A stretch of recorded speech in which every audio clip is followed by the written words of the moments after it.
All right. Hey, hi, what's up, hello, how's it going, everybody? It's me, Matt, aka Minced Piles, aka Your Fucking God. I am joined here with Brendan Alister, who makes noise under the name Irony Point and is also the bass player for Jersey Shore punk band Victimless Crime, and also hosts a monthly straight-edge noise show called Euphoria Noise at Clubhouse of Toms River in Toms River, New Jersey. Brendan, how you doing? Thanks for being here today. Hey, thank you. Thank you for having me on. I'm doing great. How are you? I'm hanging in there, man. You know, I think I'm doing as good as I can be, I guess, you know? Yeah, that's always good to hear, though. Same here. Speaking of which, the first thing I want to know is how have you actually been coping with quarantine? I mean, it's been months now, so, like, do you think, like, have you been able to stay sane for the most part, or do you think you've pretty much lost it at this point? Quarantine has been, like, a lot of ups and downs for me, especially at the beginning, towards the end of February. I had to experience a lot of, like, shows getting canceled, a lot of shows I wanted to see, a lot of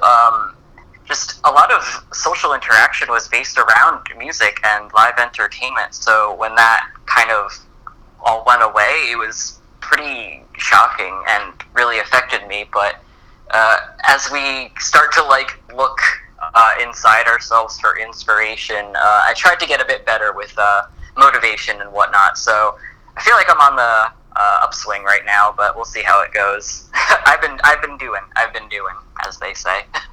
That's fantastic, man. That's good to hear. So, I want to know how you got your start in the local scene. Like, you do all these things. Like, you make noise on your own. You're in a punk band. You host your own monthly show. Like, how did you get your start with doing all that? Oh gosh, it's funny because I try to do a lot of stuff now, but it wasn't always that way. I started off like way back in like 2010 to 2015 doing like crappy bar cover shows and whatnot with like a bunch of like high school people, but that kind of evolved and it was there for a reason. It just really helped me get my talent and skills and whatnot to do the things that I really wanted to do. So I kind of got my start doing cover bands and kind of morphed into like, all right, I want to write my own music. Let's see how this goes. And a lot of experimentations, lots of fails. But now around 2018, 2019 is where I'm in like modern Brendan mode with like all my current stuff. So it took a while, it took a long ass time, but I'm here now, which is always good. Very nice, very nice. So I guess we can go chronologically, like which project came first?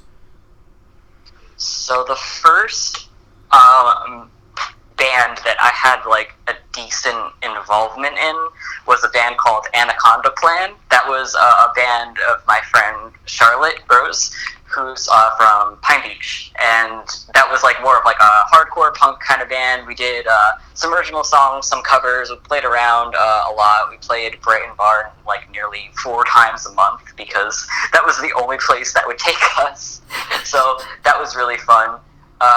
Anaconda Plan kind of crashed and burned around summer 2019 and morphed into Victimless Crime, the band that I'm in currently. So that was kind of the story of like the band aspect of what I'm interested in, and around the time there is also when I got the confidence and inspiration to do the project Irony Point, which is like that solo noise project. So I like having a lot of different projects. I like always doing something new, I can't just do one thing. I gotta do everything. Definitely feel that, man. Definitely feel that. So, what exactly does the name Irony Point mean, and how did you come up with that? I am awful at naming things. I'm just gonna say that. I can't name things for my life. Most of the files on my computer are just like key smashes, and that's honestly the amount of like ways that I can go about naming my songs. But the title of that actually came from scouring Wikipedia for cool like phrases to use, and I was like, okay, so some coding terms. That sounds kind of cool because a lot of like terms in coding, like JavaScript, C++, they have like alternate names Mm-hmm. and meanings and whatnot because of how that developed. So I'm like, irony point. So that's like a point in coding. I can't even remember what it actually meant, but I really liked it. I really liked it. I liked the concept of like irony and whatnot. I felt like it could be used in a lot of different senses. But yeah, I have a hard time naming it, so I feel like I'm going to change it, or at least like have a bunch of different projects with a bunch of different names. But that's how I got that one at the very least. So yeah, I'm just happy that that I like the name still. Very nice, very nice. What actually got you into noise music, and what made you want to make it professionally? I got into, well, first of all, I want to say it's funny to say noise and professional in the same sentence. I'm a professional noise artist. But no, I really was inspired by seeing like a lot of other solo artists playing noisier, more abrasive electronic music. Mm-hmm. Artists usually in the NYC, Brooklyn area, like Channel 63, Food Corpse, DJ Fleshly, they're all amazing, and I was really inspired by them, and I was like, wait, I could do this too, and then I kind of taught myself how to just figure it out without really any formal engineering training. I kind of end up being self-taught with a lot of things because I can't really learn in a traditional fashion. I have to like go my own pace, so mm-hmm. That was pretty much it. It was a lot of watching other people, kind of taking it all in and saying, yeah, I want to like use all this stuff, but I want to try it out. And it worked, and I was very pleasantly surprised. Very cool, very cool. Now, let's talk victimless crime for a minute. You already kind of talked about like how that came into fruition, but how did you meet the rest of the members? Okay, so Victimless Crime is a trio, and it has Charlotte Rose on drums, and I met Charlotte at a music store in Beechwood, New Jersey, and funnily enough, the first time we actually did meet was at a My Little Pony convention in Baltimore in like 2012, where she came up to me and she was like, hey, do you know where like so-and-so is? And I was like, I don't know.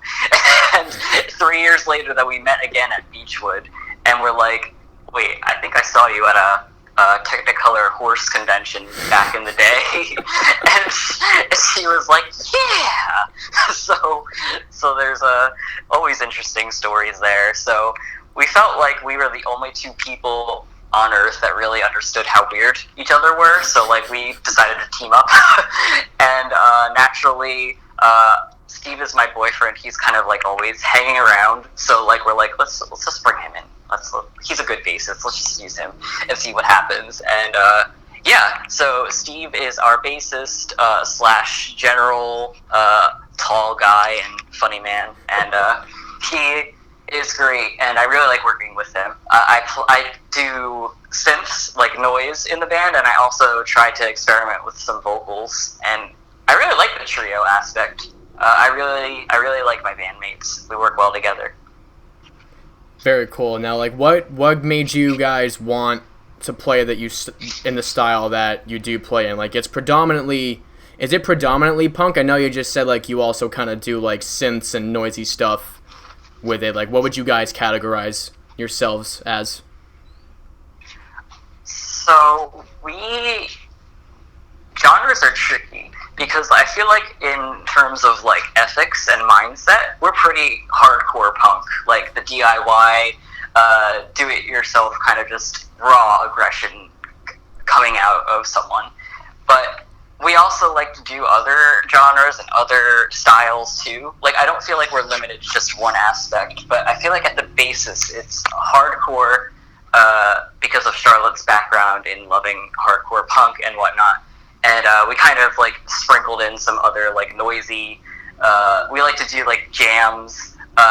We actually like all kinds of stuff. Like, we love jazz and like really crazy like jazz fusion stuff. So I'd love to I'd love to incorporate some jazz. Maybe like we can like recruit like a saxophonist or something. I don't know. Just get something really like crazy in there. But we kind of stay towards rock.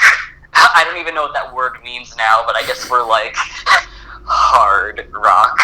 We're going to redefine that term, I guess. Incredible. So you mainly play bass. I know, like, again, like you kind of do a bunch of different stuff in the band, but you mainly play bass and also experiment with vocals, right?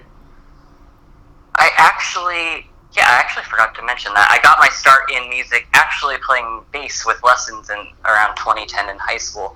I actually started in Anaconda Plan, the proto Victimless Crime. I played bass, and then Steve took my place in Victimless Crime on the 6th string.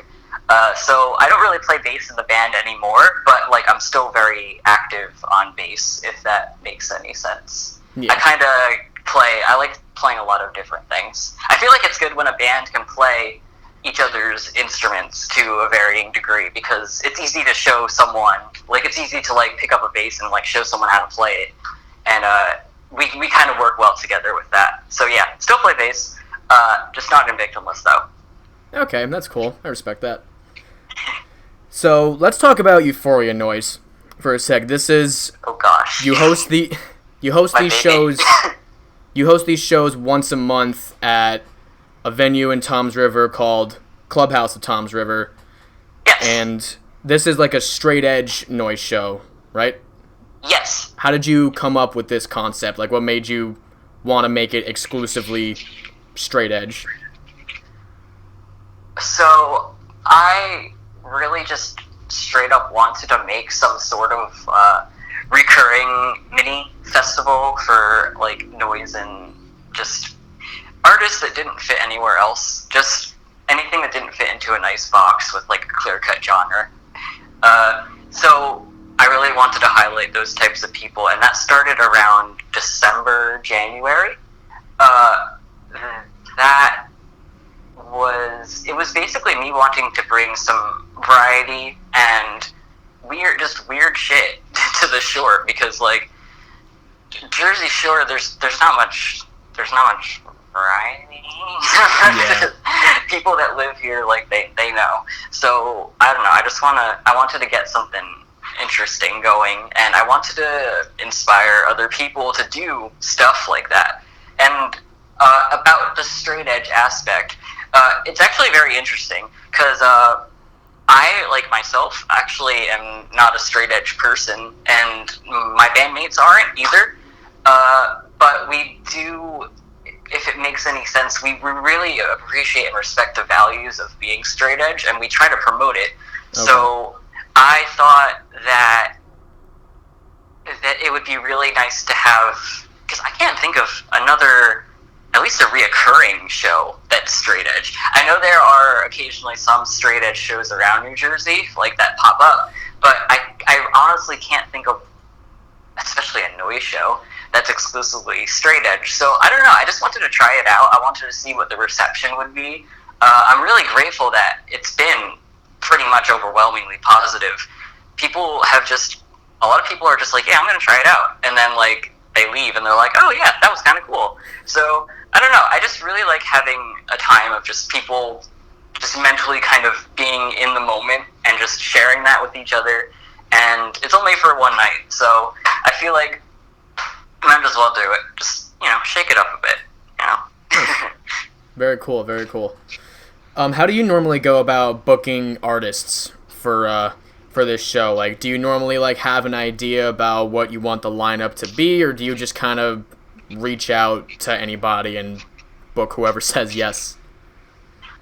So for the lineup, it's kind of interesting, because it's a bit different than booking for bands and punk shows. So usually you can get more people because it's only one person for the most part. Right. And the sets are a bit shorter. So especially for some noise artists, some of their sets are like 5 minutes or less. Yeah. So I'm usually able to get like sometimes even like 6. I think the second Euphoria had 8 people. Oh, yeah, because the like two or three jumped on at the very last second, and I'm like, yeah, sure, more noise the better. So that one ended up with so that was February 19th. I booked Desire, Terror Tunes, Charlotte, Rose, and myself, Irony Point, and that was like phase 1, New Jersey. And then phase 2 was like the NYC Brooklyn peeps. So that was Food Corps, Channel 63, DJ Fleshly, and oh my gosh, what is the name? I don't like forgetting people's names. They go by Dark Rose now. Oh, Afterlife Online. Yeah. So they were really cool. So that was I like a sort of theme going on. Like I'd love to pick people just if they ask, but I don't know. I try to get a variety where not everything's the same. Like, I'd love, 8 hours of straight noise, but, that's not everyone's forte. And I'll admit, it can kind of get a bit monotonous after a while. So, so we started off with just one dude on guitar, and then the next guy did drums, by himself for, 15 minutes. Yeah. And then we had noise, and then it ended off with, electronica, techno, ravey stuff. So it really just depends what I'm feeling for the theme. I try to make it exciting with a new theme, every installment. I try to get different types of music and just something people would want to see. I want to think of the audience, too. It's about everything. It's about the experience, pretty much. So it depends, really, on the context. That's awesome. Thank you. Who were some of your favorite artists that have performed at Euphoria Noise? Do you have a favorite? Oh wow. Do I have a favorite? Or is there anybody that stood out to you? Kind of. I'm gonna say that. So my bandmate Charlotte is really important to me. She's one of my best friends, and she never performed noise music until I started the Euphoria Fest, and I was really blown away. For someone that's never done a noise set before, her set was really phenomenal, and I'm just really proud of her growth and whatnot. So whenever I could see artists grow, branch out, and do something new, that's the kind of thing I like. So I would honestly say that it might be cheating, but I think my bandmate Charlotte Rose would be my favorite performer, because we kind of both of us kind of performed every month just because we were there. But I like seeing her growth and whatnot. So, yeah, that's my favorite. All right, awesome, fantastic. So, between your two music projects, Irony Point and Victimless Crime, if you had to leave one and stick with the other, which would it be and why? So I had this question on the sheet, and that one was a tough one. That one was that question really jogged my brain, but in a good way, because I really thought about it.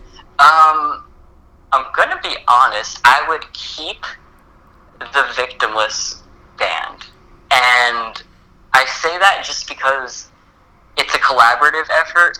It's a bit different to have a whole new band with a whole new group of people. So I would honestly love to stay with the band and keep that as it is now, and completely start over a new noise project. I feel noise, it's definitely it has longevity, but it's not something to always keep around forever, if that makes any sense. It's good in the moment. It's good to always reinvent yourself. It's always good to stay on your toes and change it up. If you're surrounded by the same stuff all the time, I don't feel there's a lot of growth there. So I would honestly ditch Irony Point and make up something completely new. Honestly, I feel I think that's good for people to do every once in a while, honestly. So yeah, thank you for that question, honestly, because that was a good one. Yeah, that was a great answer, honestly. Thank you. That was fantastic. So with everything that you have going on, from doing Irony Point, playing in Victimless Crime, hosting this monthly show, what is your ultimate goal as a musician and a human being in this life that we live every day? in this precious life that we are gifted with that we must cherish. Yes.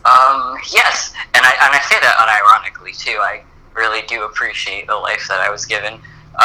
It honestly, my main goal, I suppose, it's really about. I feel like I'm a musician to help and affect and inspire other people. Simple as that, honestly. I do it for myself, of course. I feel like you shouldn't do anything if you're not doing it for yourself. So I try to put 110% of myself into my art and my music. But if I can inspire someone else, or if I could, like, help someone else discover something new, like, that's what I do stuff for. Like, that is the ultimate gratification. Like, I think there's even, like, a pyramid of, like, self-actualization or something, and at the very top, like, you could feel as good as you want by doing stuff that you love, but you won't reach that peak unless, like, you help someone feel that way too.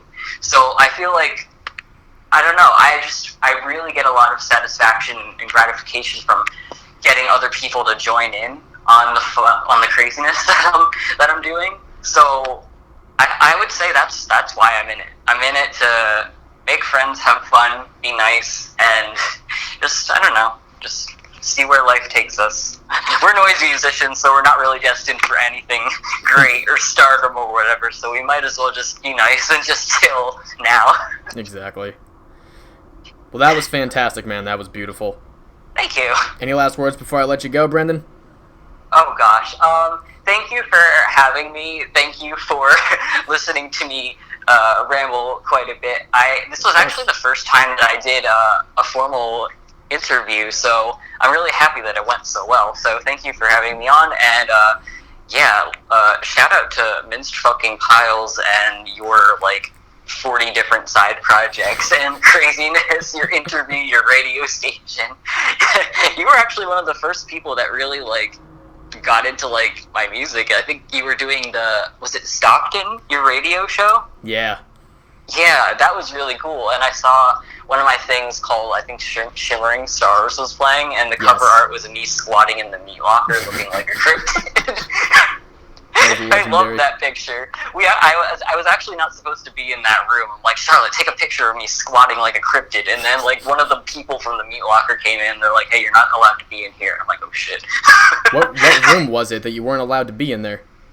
It was actually one of the storage rooms. Like, they actually, like, rent out certain rooms that are supposed to be locked, but it's like, hey, it's your fault. You left your storage room unlocked. It's like, oh, well, you can't help it if Brendan goes in there and wants to squat on random objects. So it's like, it's par for the course of having me play your venue. Wow, that's funny. Alright, well... Yeah, that's pretty much it. Oh, I just, like, did a little dance and, like, kicked my shit into the wall. Sorry. You got that on record. Oh, that's all staying in. That's all staying in. Brendan, thank you so much for joining me today. It has been a pleasure. It was a lot of fun. Really glad we got to catch up since our February show at the Meat Locker. Honestly. Hell yeah. Thank you very much, Matt. It was nice talking to you. Thank you so much. Alright, for Lucrative Degeneracy Productions, I'm Minced Piles, and I'm your fucking god. We'll catch y'all at the next one. Fuck yeah!